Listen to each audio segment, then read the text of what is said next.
ఆదేశించడం జరుగుతుందండి. మాకు కౌన్సిలర్స్ అడిగిన క్వశ్చన్స్ కానీ ఆ ప్రాబ్లమ్స్ సొల్యూషన్ చేయలేకపోతే ఏ అధికారు కౌన్సిల్కి రావాల్సిన అవసరం లేదని గౌరవ కౌన్సిల్ తరఫున చెప్పడం జరుగుతుందండి. అధికారులు మేము చేయలేము అని అంటే కనుక దయచేసి కౌన్సిల్కి రావాల్సిన అవసరం లేదని తీర్మానించారు.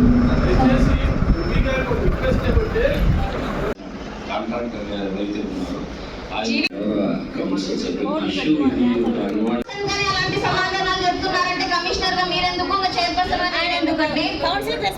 తప్ప మీరు ఇప్పుడు చెప్తారు ముందు చెప్పారని అడగడం అనేది కూడా చాలా తప్పు.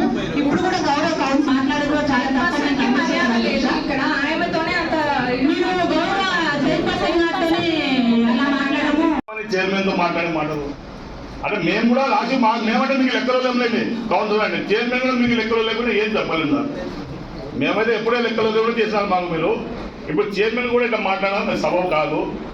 ఎంపీ గారు మీరు కూడా అంత ఎమోషనల్ రావాలండి. ఎందుకు వాటర్ సప్లై బోరు ఇరుక్కుపోయింది అధ్యక్ష.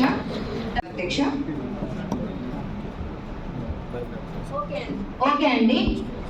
వాటర్ సెక్షన్ టీ గారు నోట్ చేసుకోవాల్సిందిగా కోరుకుంటున్నానండి.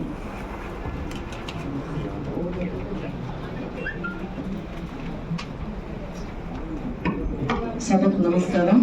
కమిషనర్ గారు ప్లీజ్ మీరు